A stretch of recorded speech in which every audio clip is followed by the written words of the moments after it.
로마서 6장 15절에서 23절까지 말씀을 살펴보도록 하겠습니다.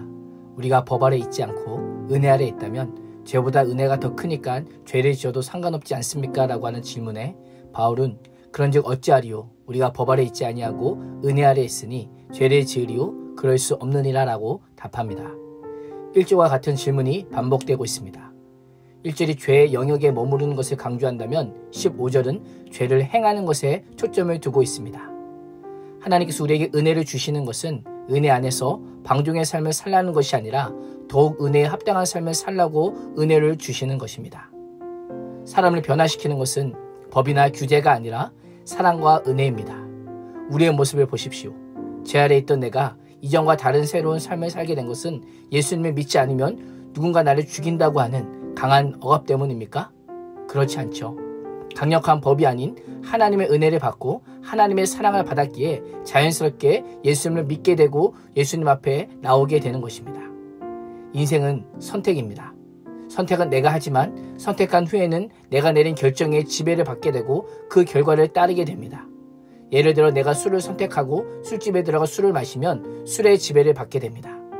또한 반대로 하나님을 선택하고 하나님 앞에서 은혜를 받으면 은혜의 지배를 받게 됩니다. 바울은 당시 주인과 종, 왕과 신하 등의 상하관계를 예를 들어서 이를 설명하고 있습니다. 복종의 대상이 누구냐에 따라 과정과 결과가 달라집니다. 사람이 누구의 종이 되면 개인의 모든 판단과 결정권은 주인에게 양도되고 종은 철저하게 주인의 결정에 따라야 합니다. 그러나 바울은 약간 다른 방식으로 접근합니다. 죄와 죽음의 지배 아래 있는 자도 믿음의 순종을 택하거나 거절할 수 있고 빛과 생명의 지배 아래 있는 자도 죄를 선택하거나 거절할 수 있다라고 하는 것입니다. 생각해 보십시오. 하나님께서 피조면은 우리에게 영원한 운명을 결정할 자유를 준 것이 당연한 것입니까? 그렇지 않습니다. 창조주 하나님의 파격적인 은혜입니다. 죄의 종으로 사망에 이르도록 내버려 두는 것이 세상의 이치입니다. 그러나 하나님께서는 죄의 종으로 있는 자도 더 이상 죄 아래 있지 않을 수 있는 길을 선택할 수 있게 하신 것입니다. 17절에서 18절은 바울은 너희의 과거와 현재의 상황을 대조하여 설명하고 있습니다. 과거에 우리는 죄의 종이었습니다. 16절에 따르면 우리 자신을 죄의 종으로 내어준 결과 죄의 종이 된 것입니다. 그러나 이제는 죄로부터 해방되어 의의 종이 되었다라고 말씀하고 있습니다. 어떻게 이런 놀라운 일이 일어났을까요?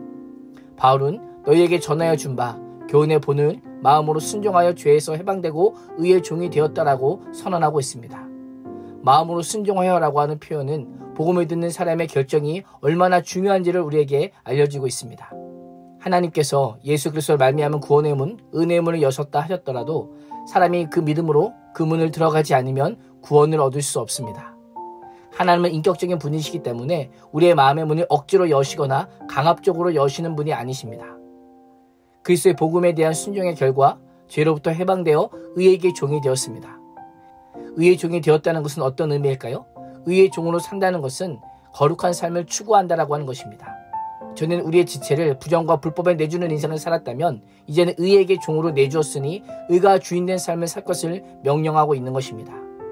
예수님을 알지 못했을 때와 알고 난 후에 삶의 방식과 태도가 달라야 하는 것입니다.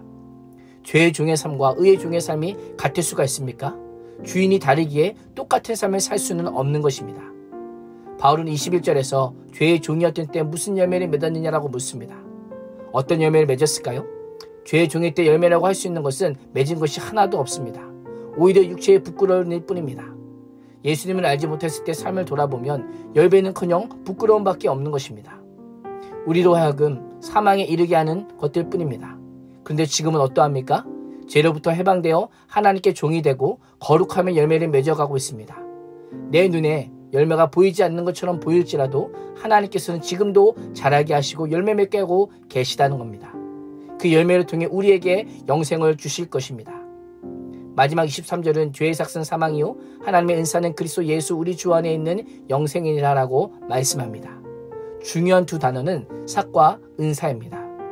삭은 내가 어떤 일을 했으니 마땅히 받아야 할 몫이요 대가입니다. 은사란 아무 일도 하지 않은 나에게 주시는 하나님의 은혜요 선물입니다. 우리는 죄의 삭스로 심판을 받아 영원한 죽음 아래 있어야 될 자들이지만 하나님께서는 우리에게 죄의 대가가 아닌 오히려 하나님의 선물, 구원의 은혜를 주셨습니다. 그 선물은 예수 그리스도를 통한 영원한 생명입니다. 지옥에 가야 할 나를 오히려 영생을 얻게 하신 것이 하나님의 한량없는 은혜입니다. 다 이해할 수 없는 하나님의 한량한 은혜를 때로는 말씀으로, 때로는 기도로, 때로는 찬양으로 깊이 되새겨보는 하루가 될 수 있기를 주님의 이름으로 축복합니다. 기도하겠습니다. 하나님, 죄의 종이었던 우리는 하나님의 은혜로 말미암아 예수 그리스도를 통하여 의의 종 삼아주심에 감사합니다. 오늘도 의의 종으로 진리를 선택하고 하나님의 선택함으로 거룩한 삶을 살게 하여 주시고 하나님의 한량없는 놀라운 은혜를 깊이 묵상하는 하루가 되게 하여 주시옵소서. 예수님의 이름으로 기도합니다. 아멘.